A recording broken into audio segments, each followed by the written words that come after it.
In Buddhism, there is a term called unanswered questions. This came from the story when Buddha received 10 metaphysical questions from practitioners of other religions. Despite the questions directed his way, Buddha remained silent and did not respond, and this became known as the unanswered questions. According to the Agama text, the 10 questions were: is the world eternal or not eternal? Is the world both eternal and not eternal? Is the world neither eternal nor not eternal? Is the world finite or infinite? Is the self identical with the body, or is it different from the body? Does the Buddha exist after death, or does it not? Collectively, these questions are often referred to as the 10 unanswered questions.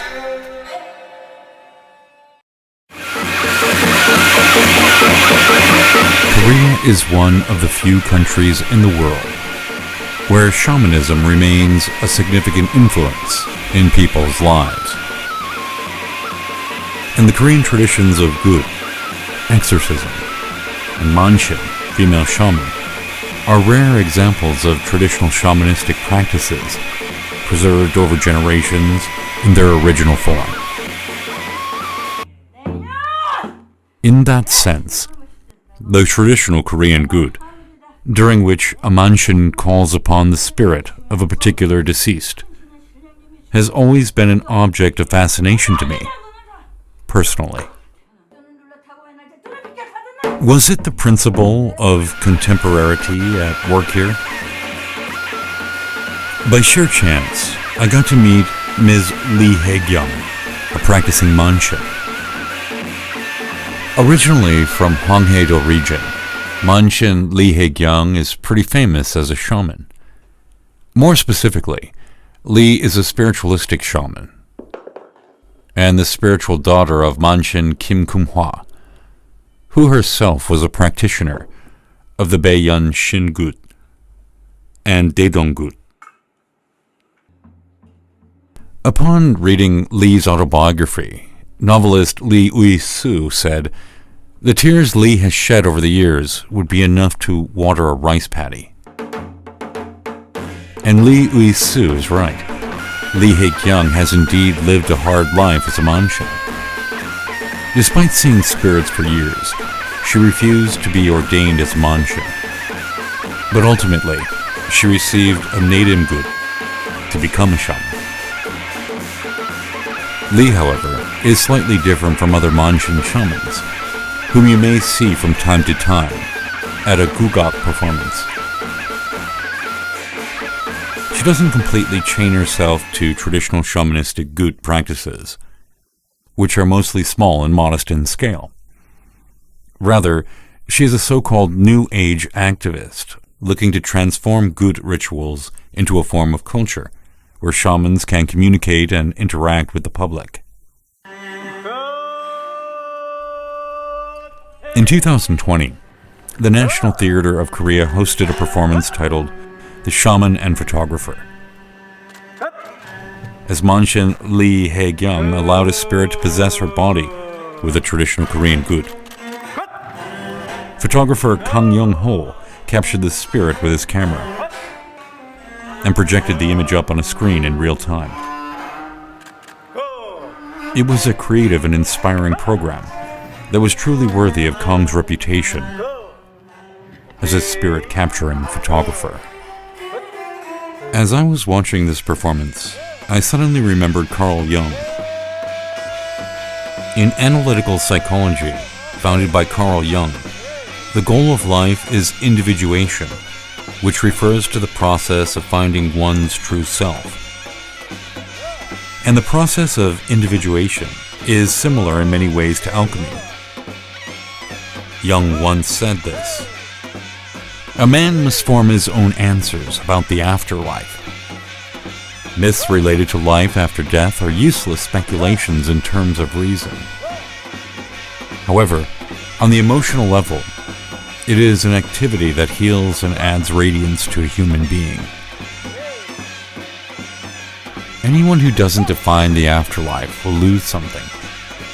This is because the question of the afterlife has been part of the human legacy since the dawn of humanity. No discussion of the afterlife is possible without discussing dreams and myths. A discussion on the afterlife is impossible without speaking about inner impressions. However, there is the possibility of a reality with values that are different from what we all understand as being part of our reality. Our world, made up of time, space, and casualism, is, in my belief, linked with another world. This world is a place where there is no need to distinguish between here and there, or before and after. As people grow older, they have no choice but to face and answer a list of unavoidable questions. This is why people should have their own myths and beliefs about death. Myths can bring other images besides a dark and dismal image of death. A person who denies myths heads toward nothingness, while a person who accepts help from the idea of circulation follows in the footsteps of the path leading from life to death. Indeed, both people live in uncertainty. The difference is that the former goes against his own instincts, whereas the latter follows his instincts. And there are remarkable benefits to the latter.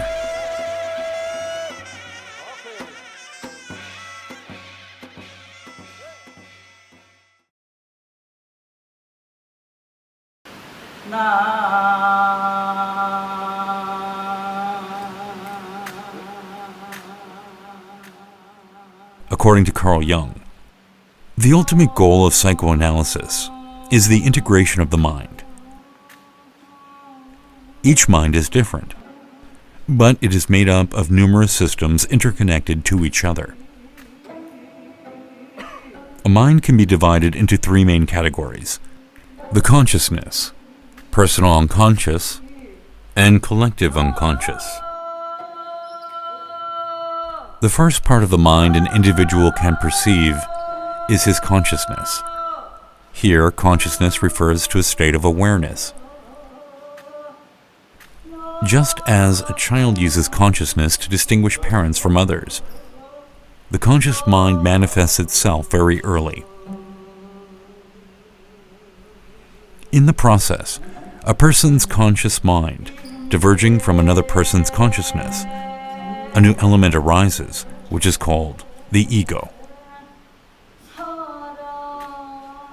Ego is the subject that thinks, feels, and judges what an individual perceives as reality. And the ego is an obvious starting point in the quest to understanding the mind. It serves as the door that leads us into the vast universe we call the soul or spirit. Although ego occupies a small part of an individual's entire mind, it plays an important role as a gatekeeper to the conscious mind.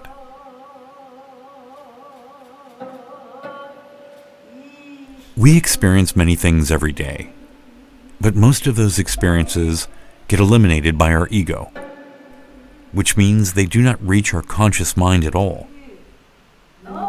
This is a crucial function. Thanks to our ego, we are able to see ourselves the same way every day. In other words, man is the mirror God holds up to himself, the sense organ which he apprehends his being.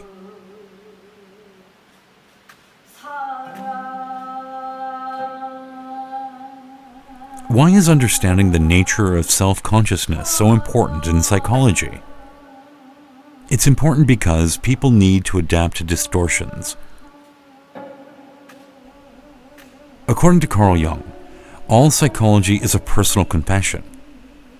All creative psychology is limited by either our personal biases or unexamined hypotheses. Just because something appears to be true in the conscious minds of the most serious and sincere researchers, it doesn't necessarily make it accurate. In fact, when we closely examine what is commonly accepted as knowledge by people, many of them turn out to be merely beliefs, biases, rumors, speculations, or pure illusions based on prejudice or distortion. Untested beliefs often prevail as knowledge and become accepted as reliable facts. I believe so that I may understand, the famous saying of the St. Augustine, may sound unfamiliar to other people living in today's world, but it's no different as a concept used when people talk about psychological reality.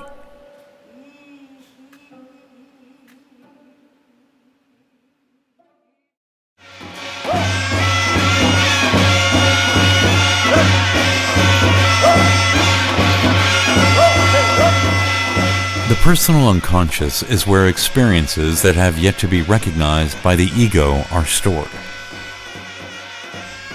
One reason why personal unconscious is interesting is that it groups and matches various information together. And this phenomenon is referred to as a complex.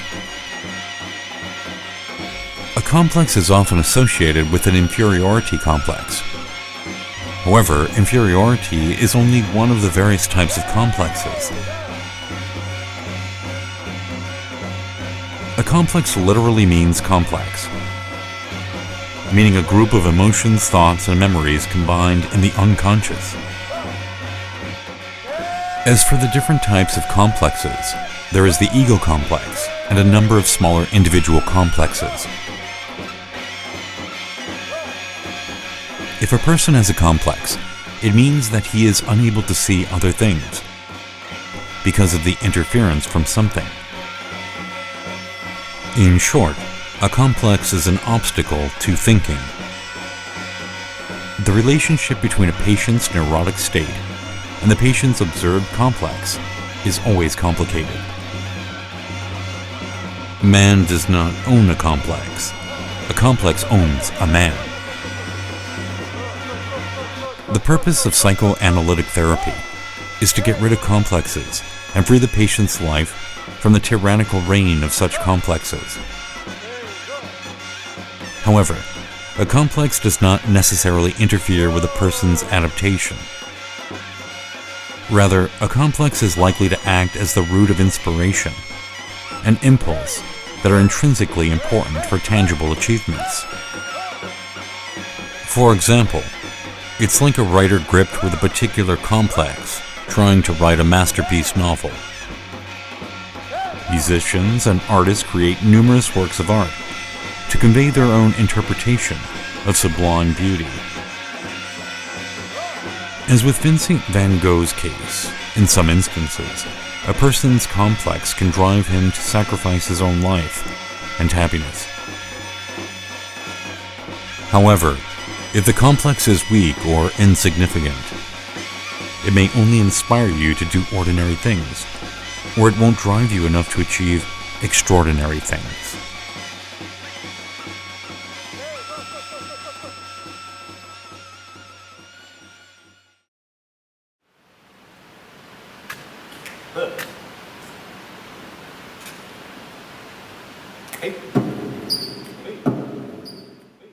Finally, we have collective unconscious. Collective unconscious as a concept has a very broad meaning. In the past, the collective unconscious was considered a reservoir of potential images, usually referred to as primitive images. Here, primitive means first or original. Primitive images are associated with the earliest developmental stages of the human mind. It often reflects the characteristics and history of an ethnic group or family tree that are passed down from generation to generation. In that sense, each individual is connected with the past. A person is connected not only to the past when he was a child, but also to the past of mankind, and even to the more distant past. Evolution and hereditary inheritance provide not only a map of the human body, but also a map of the human mind. Of course, even if this group unconscious is inherited from past generations, it does not mean that it is consciously remembered. Nor does it mean it remains exactly the same as what our ancestors had as their own group unconscious. Rather, it can be better understood the potential or ability to experience and respond to the world, just as our ancestors had done for generations.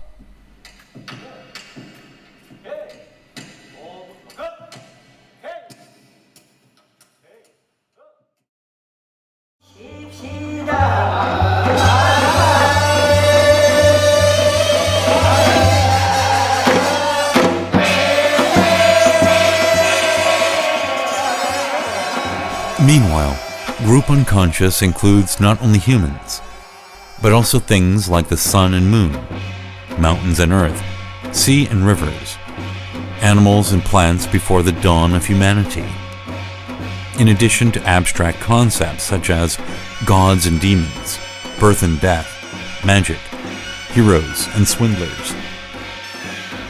These are called archetypes. Carl Jung spent a lot of time researching these archetypes in his later years. Although archetypes are universal, they play a very important role in forming a person's character. First, all children inherit the concept of archetypes from their parents. These archetypes occupy their own individual spaces in the group unconscious. Then they try to come together. For example, when a hero combines with a demon, it results in a cold and heartless leader type, such as Hitler. When a hero combines with a god, it often results in a revered religious leader type of individual. As such, archetypes can be considered to be the core of complexes.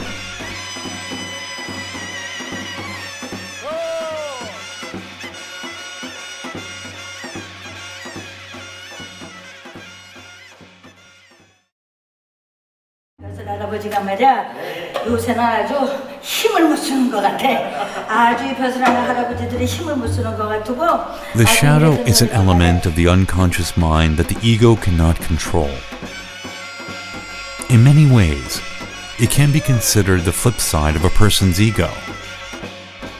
It is also an archetype that affects all other people and social relationships. Since a shadow is deeply rooted in the history of evolution, it is animalistic and has the most fundamental power of all archetypes. Most people are unaware of the fact that they are inherently self-centered and selfish. But deep contemplation of one's true nature can lead a person to explore the dark, cold, extremely selfish, relentless, and coercive side of themselves in their own shadow. Here, a person becomes purely self-centered and is devoted to fulfilling his personal desire for power and pleasure at any cost. In other words, all of the deadly sins lurk in the shadows. However, the ego wants to appear to be selfless and in good control of its own desires for pleasure. As such, people tend to hide their dark traits from others under the guise of a thoughtful, friendly-looking exterior. This exterior is called the persona. A persona refers to the exposed facade of the person, not the actual essence of the person. Persona, which literally means an actor's mask, is the face a person wears when entering the social world, and often takes on traits that are in direct contrast to a person's shadow persona. In other words, a person's persona and shadow are at the opposite ends of the spectrum. Contrasting character pairs such as Jekyll and Hyde, Cain and Abel, Aphrodite and Hera are examples of a person's persona and his shadow. However, a person's persona, much like his shadow, is alien to the person wearing it. If a persona is overdeveloped, it can result in feelings of severe guilt and inferiority when the person fails to reach expectations from others. 오늘은 우리 다 신명 신장님이 잠깐 들어서서 2차전에 잠깐 들어서서 너무나 어렵고 힘든 수준이라 하니 내 해가 오늘은 열주복치마의 고사빵 굽게. The male archetype features a type of femininity known as anima, whereas the female archetype features a type of masculinity known as animus, which means that both men and women have androgynous elements and characteristics. Biologically, humans secrete hormones of the opposite sex, meaning everyone secretes male and female hormones. In that sense, Carl Jung might be considered the original feminist. However, these traits are divided differently according to gender. And these differences are not social or cultural, but archetypal. In other words, these differences cannot be easily eliminated with changes to social policies. From such perspective, this differs from the claims of some feminists who argue that there are few essential and psychological differences between men and women. A man can form a good personality only when his innate femininity or anima and masculinity or animus are in good balance and harmony.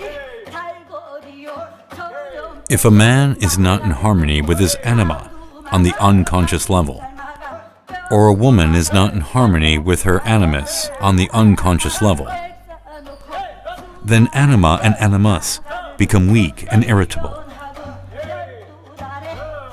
In other words, men emphasizing too much masculinity may be timid and submissive on the inside, while women who are too feminine may be obstinate and stubborn on the inside. If you remove these outward displays of masculinity and femininity, your perception of gender may be reversed.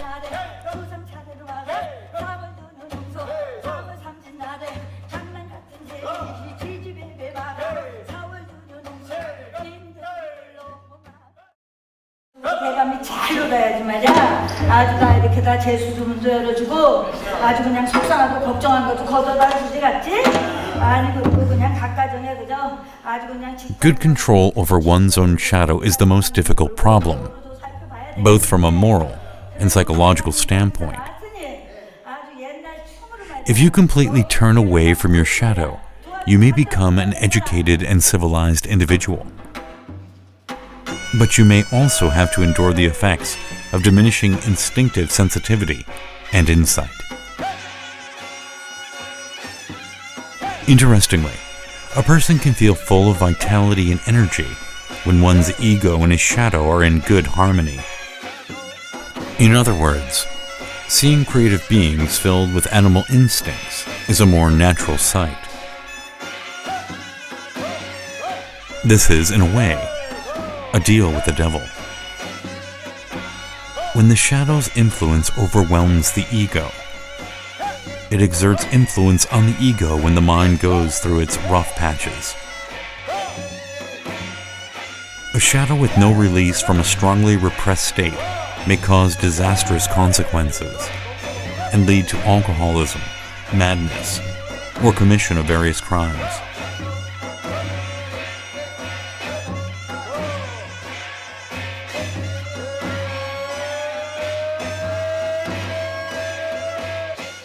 Conflicts in human relationships are difficult to describe with a simple metaphor,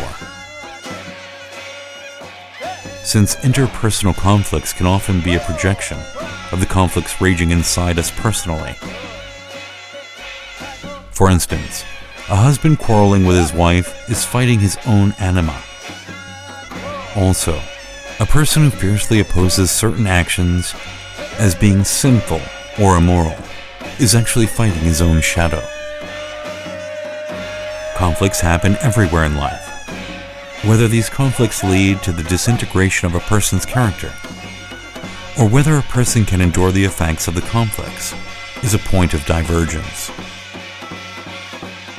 If you become a slave to neurosis or psychosis, you fall insane or act insanely. However, if you endure whatever conflict you are facing, the conflict can become the driving force in achieving creative results and inspiring action. When a new experience flows into the mind, it can break the balance. If you keep your mind closed forever, it will stagnate. Whereas, if you keep your mind constantly open, it will suffer from a continued state of chaos. Since an extreme state always possesses elements from the opposite state, it is not uncommon for dominant values to suddenly transition to opposing values. For example, a person with a strong power complex can suddenly change his attitude to become obsequious, or an extremely kind person can suddenly take off his persona and pose a threat to society. A healthy and stable personality always works somewhere in the middle. The integration of consciousness and unconsciousness is the driving force that helps improve all human relationships and make ourselves healthier.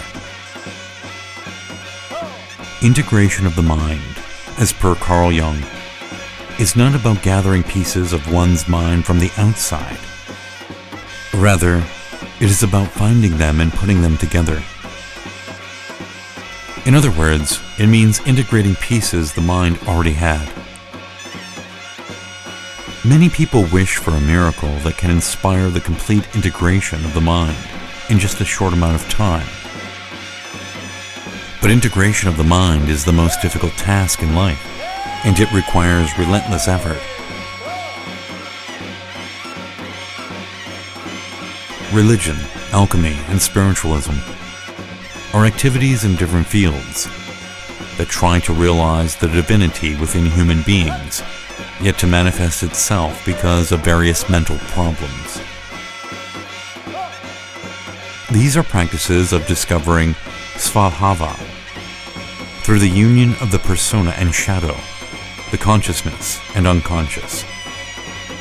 For all living humans, character is the highest realization of personality. Personality is the highest degree of courage one can experience in life, and the absolute affirmation of the elements that make up an individual. Character is also the best way to adapt to universal living conditions and the greatest freedom possible for an individual. Integrating the mind, which Carl Jung calls individuation, is the ultimate goal in all life.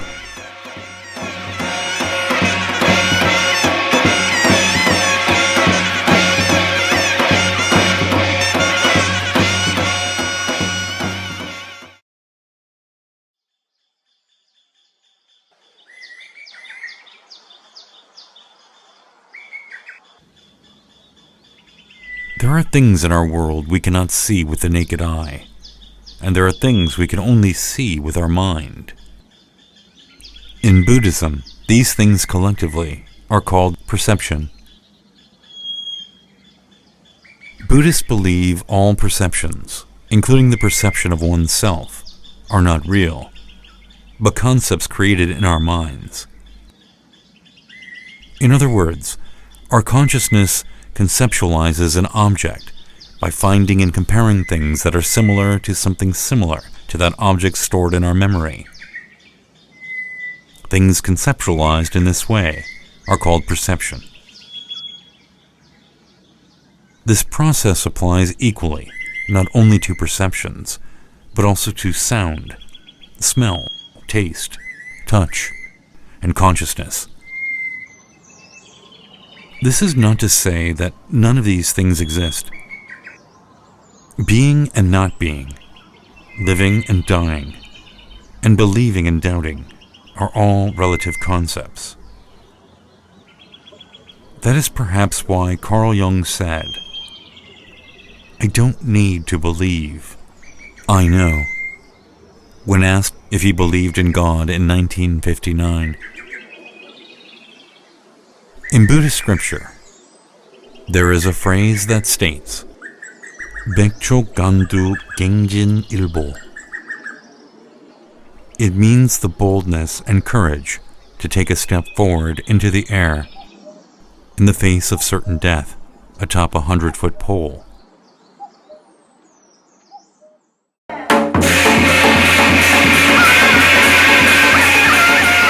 As Carl Jung argued, death is psychologically as important as birth, and like it, is an integral part of life. One must abandon all self-consciousness, relative discernment, prejudice, and stereotypes, to use wisdom freely in the state of indifference, which is a state of heightened enlightenment.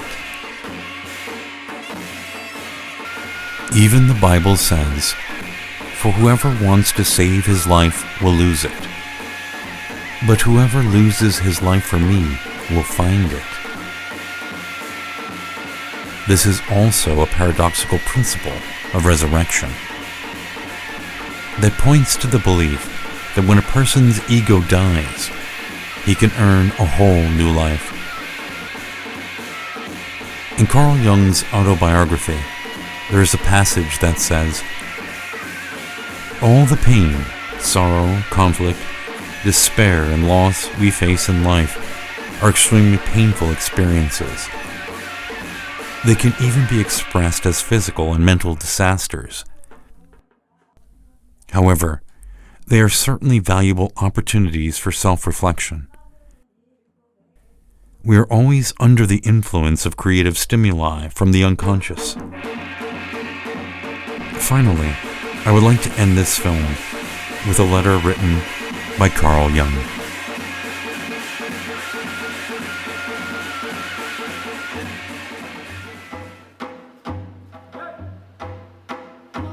Today, we need psychology in relation to our very existence. In the face of neo-socialism and neo-capitalism, we are standing blankly without knowing what to do and overwhelmed by embarrassment. What we all know about humanity are distorted, half-baked concepts. If we had knowledge of the ego, this would not have been the case. We fear evil, but we are not even aware of the facts, let alone having any answers against evil. Even if we become aware of the facts, we will not be able to understand them. Politicians boast that they were so innocent that they could not even imagine evil. Evil already has us in the palm of its hands. Today, evil is a huge force that can be seen with the naked eye.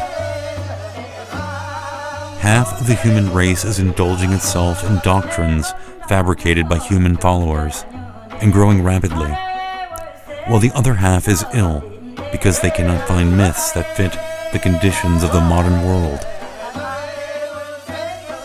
Our myths are silent, and they do not provide any answers. As written in the Bible, sin is not in myth, but it is entirely with us. The root of myths offer many problems overflowing with the possibility of starting and developing from such root. The Christian world did not give an answer to the question of where does evil come from, which Gnostic followers had raised. But today, we have no choice but to face this very problem. Nevertheless, we do not understand that myths, which we look at absent-mindedly and need so much, are not helpful. Even if it cannot be considered political or demonic, we feel a secret fear and a suffocating pressure at the horrific development of science.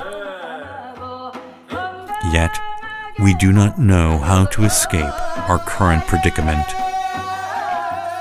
Very few people only conclude that the problem that has long been forgotten is the human soul. Carl Jung.